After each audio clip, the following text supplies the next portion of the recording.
Good morning, good afternoon, or good evening, my fine friends. Welcome to the 5th episode of Season 7 of the Tom Petty Project podcast. I'm your host, Kevin Brown. This is the weekly podcast that digs into the entire Tom Petty catalogue, song by song, album by album, and includes conversations with musicians, fans, and people connected with Tom along the way. Before we start today's episode, I wanted to mention a couple of posts on social media, which I think I'll start doing a little more often. I keep saying that, and I probably should do it. As listeners often do drop, neat comments on my timeline.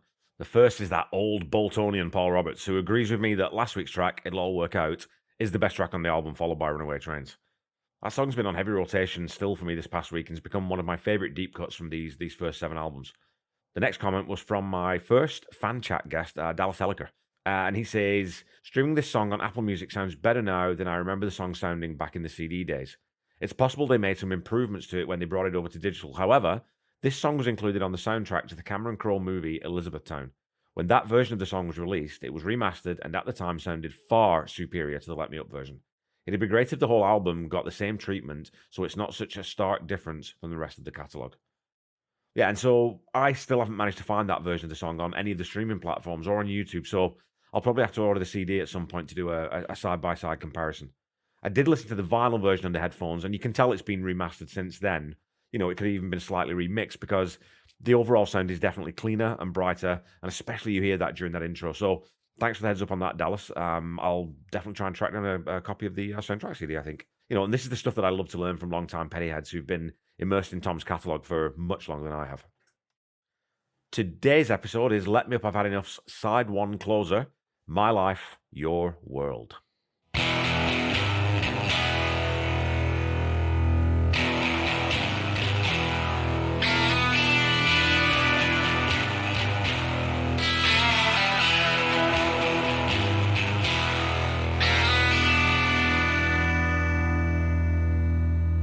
In Paul Zollo's excellent book, Conversations with Tom Petty, Paul mentions that My Life, Your World is another Mike Campbell co-write. And Tom says, yeah, that's an overlooked one. That's a really good song. I had a good set of lyrics for that one. But the song opens with it's almost like a hidden track. And in the same way that the intro to Louisiana Rain doesn't have anything musically to do with the rest of the track, this one is a delicious, loose jam with Mike Campbell slaying some wickedly cool slide acoustic, most likely resting, the guitar on his lap and tuning it to an open G. You have another chugged acoustic guitar backing this jam with they're either congas or bongos or something, and there's also tambourine in there, and then a very, very deep rumbly bass, which is mixed down super, super low. It has a very southern sort of, almost like a bluegrassy type feel to it with that, or country maybe rather than necessarily bluegrass, with that sort of drone single chord and the off-kilter percussion. It sounds great. And so I'd be willing to bet that this was actually something they just picked up while the tape was rolling and liked it so much they decided to tack it onto a song somewhere. So this short bonus track blows by in 38 seconds before the song proper kicks in. Straight away, it has that big 80s vibe to it again. You have the bass line being doubled by a synth, which again just sounds so of the time. It's another track you could almost hear on Don Henley's Building the Perfect Beast. The guitars and drums are dripping with reverb, and you can see the dark streets and hazy streetlights of an 80s action movie in your mind as the synths tinkle around that main groove. There's a ton going on here. Lots of percussion, again, tambourine augmenting the straight time hi-hats, that, the synth doubling of the bass, those other synths sitting around the beats, and then that driving funky bass groove. And then we get Mike's guitar panned hard into the right channel, adding lots of tasty pentatonic fills. Atmospheric to the max. As Tom tells Paul Zollo, again, it was a good set of lyrics, and it's another knockout opening Tom Petty line. They came this morning with a dog on a chain. They came and took my little brother away. His generation never even got a name. And Tom says about that last line that it's about his brother because he was born 7 years after Tom, wasn't Gen X, he wasn't a boomer, so he didn't really fit, so his generation didn't get called anything, they didn't get a name. And so this opening line, they came this morning with a dog on a chain, even that has a very filmic, visual quality to it. And you get the sense of a family battling against a heartless system of some type. And on that first line, you can hear that faint falsetto part that would definitely have to be Howie Epstein. It almost sounds like a female voice, it's so high. And sometimes in that very first verse, it's like a mirage in that you think you've heard it, but you're not quite sure. In this first verse, you also get some nice ringing broken chords in the left channel, and Mike's still lightly noodling around with those fills in the right. The bass line doesn't change, even as the song switches from A minor to D on the last line. It just sits underneath, keeping that pulsating rhythm section moving. And Stan Lynch is keeping a really easy backbeat on the drums with the kick on the 3 dropped out, and a double kick leading back into the one in each bar. It's a very understated part that doesn't muddy an already fairly layered musical arrangement. In the second verse, you really hear those wonderful backing vocals from Howie being mixed way higher to punch home those lines. My mama was a rocker way back in 53, buys them all records that they sell on TV.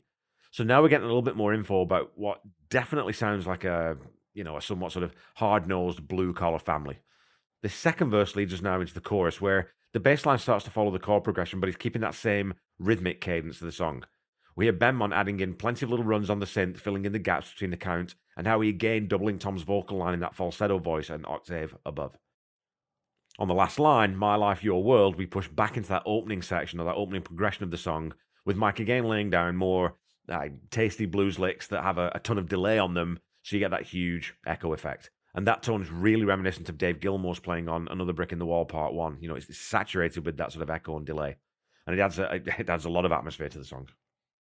After another 8 bars, we head back into the third verse, which abandons the early narrative of a down-on-its-luck family and heads more into abstract territory with the lines, I watched that fortune wheel but never get to spin it. You made me promises, I don't think you meant it. So meant it, he drops the T off so he can rhyme it a little bit better. And this is where I think the song could possibly have been improved.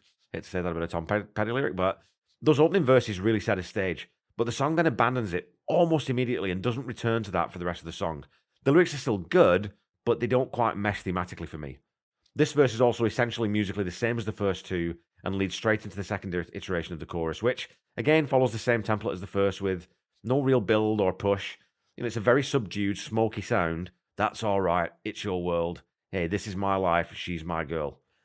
And that doesn't really sound, like I said, it doesn't sound connected with the first verse at all. I do have love the last line, though, which is the title of the song, My Life, Your World, sung over top of the change back to that moody, pensive progression, with Mike again upping the ante with his fills slightly as it leads into the bridge. So again, good lyrics. Are they cohesive? No, I don't think they are, and I'll suggest some way that maybe they're connected later on in the episode here. But to this point, we're getting sort of a bit of a mishmash of different sort of vignettes and different paintings. The bridge moves to the major key for Benmont Tench's sparingly played piano solo, and that tone really stands out in this section as the piano hasn't been used throughout the rest of the song, and it gives the major key much more punch and really gives you that sort of the brightness that's been deliberately withheld from the song even during the chorus. It's a good change of pace. And Mike Campbell takes the second half of this instrumental section and plays those big delayed staccato runs and fills to bring us back to that moody A minor section.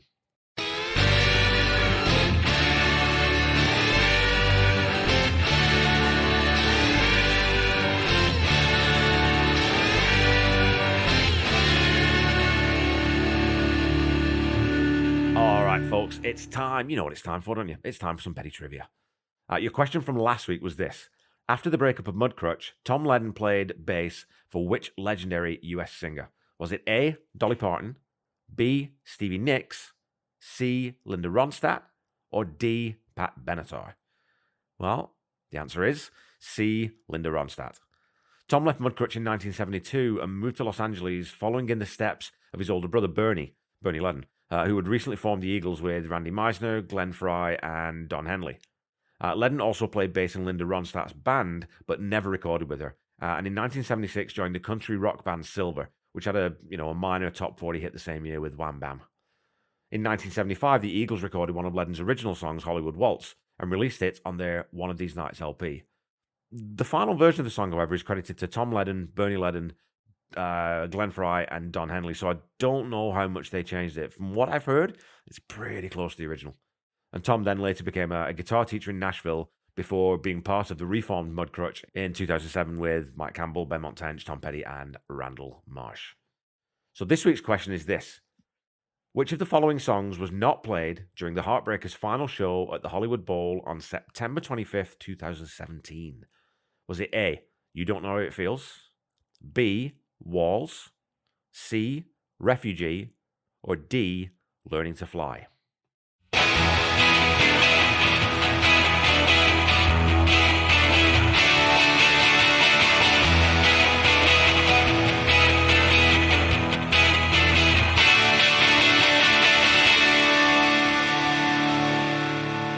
Okay, back to the song.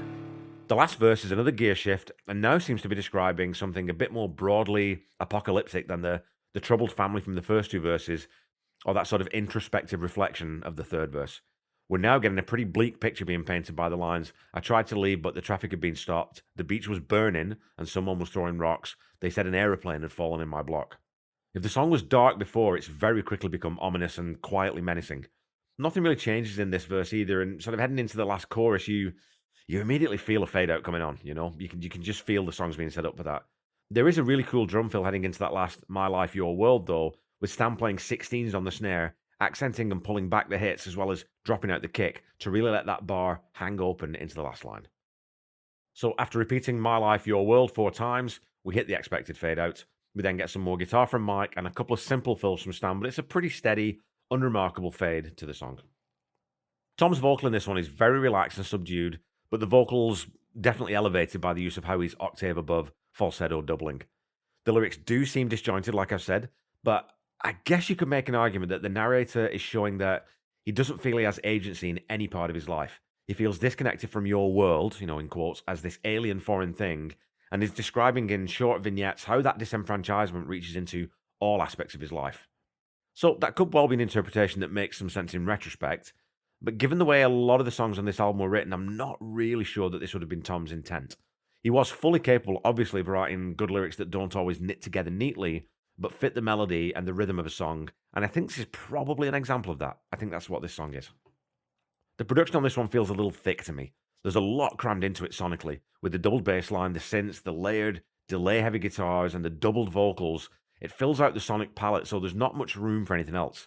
It's one of the tracks on the record that I don't dislike at all, but I think could possibly have been arranged and mixed a little bit better, or at least differently. Maybe instead of the synths, if Benmont played the organ part like he did on the live version, that might have even cleaned it up a little bit. The track was only played live 18 times, all in the 1987 tour in support of the album, debuting May 30th and being played for the last time on July 22nd. Thankfully, though, it does appear on the live anthology record from a performance on June 23rd at the Blossom Music Center, Cuyahoga Falls, Ohio. Now, Cuyahoga Falls? Cuyahoga? Cuyahoga? I don't know how to pronounce that, folks. Look, friends in America, friends in Ohio, please tell me I'm mispronouncing this. Tell me how am I supposed to say this word? Again, Benmont's playing that stuttering, persistent organ part through most of the live performance. It gives the song a sort of a real similarity to Eminence Front by The Who. And the bass isn't being doubled by a synth either, so the whole effect is it's organic, it's tidier, and overall, I just think it's better than the studio version. So.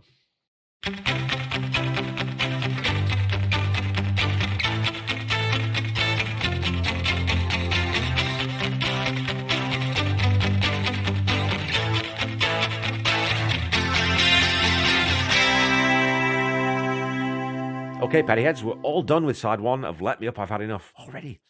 My Life, Your World, it's always reminded me a little bit of Stop Dragging My Heart Around. It's got the same tempo, same kind of basic groove, and the instrumentation sounds similar in a lot of places, especially, the guitars. The lyrics are a little disjointed but have good moments, and Mike's guitar work is pretty great, and he chooses some really nice tones in this song. The little segue into the song at the beginning with that short instrumental pre-track is very cool, but overall, yeah, there's just something missing in this one for me. It's another one that it doesn't really seem to build to anything. And where, a song like Something Big maintained a mood in a similar way, I think the bridge in that song is much stronger and provides more respite from the heavily used main groove, and the narrative form of those lyrics are also far superior. I do like the live version better, but overall this is a solid yet unremarkable album track for me, so I will give it a 6 out of 10. Please remember that you can continue to support humanitarian efforts in Ukraine in many different ways, and I would urge you to do so. Keep doing so if you've been doing it already. As always, I've added a link to the Red Cross donation page in the episode notes, and I will continue to do that until the war in Ukraine is over. The war is not over yet. It's still going on. People are still suffering. People are still dying. We need to send help to these people if we can. The Tom Petty Project is a proud member of the Deep Dive Podcast Network. Go check them out on Twitter at DeepDivePodNet. I'm sure you'll find something there that you like. They're good people doing great work and always adding new members. On that network, you can also check out my other podcast, Seaside Pod Review, a Queen podcast. And if you like Queen, as well as listening to my podcast, how about go check out, there's a couple of other podcasts, really good Queen podcasts kicking around. In the Lap of the Pods, which I absolutely adore. It's very, very fruity, salty language, so if you're easily offended, don't go listen to that one. And then also Recovering Queen, which is a kind of a cool podcast where a group of 3 friends recreate a Queen song from scratch, playing all the instruments, doing the vocals, all that kind of stuff. and then talking about the song in the episodes. So very, very cool stuff. Don't forget to follow me on Facebook, Instagram, and YouTube at The Tom Petty Project, and on Twitter at Tom Petty Project. Go follow, go like, go subscribe, tell someone else about the podcast, leave a review, all those types of things if you want to. And again, as always, keep talking to me on social media. It's one of the highlights of my day, reading what you write. And again, if I don't get back to you right away, I'll apologize for that now. I do have a life otherwise. I do have a job. Unfortunately, I'd much rather be podcasting for a living, but I will always try to get back to you if I can. The Tom Petty Project is not affiliated with the Tom Petty Estates in any way. And when you're looking for Tom's music, please visit all the official streaming platforms. You know, your Apple Musics, your Spotify's, your Prime, Amazon Prime, all that kind of stuff. Or you know what? Go buy a CD or go buy a piece of vinyl. Vinyl's great, kids. You should get back into it. Don't forget to check out the Tom Petty Nation and Tom Petty Fans Forever groups on Facebook. They're excellent fan communities, and they're well worth spending a little bit of time in. Until we meet again next week, keep listening to and sharing Tom's music. Try to be kind. Try to say I love you to someone at least once a day. Stay safe and healthy, and I'll be back with you next week to talk about the first track on the second side of this album, the up-tempo rocker, Think About Me. Bye-bye.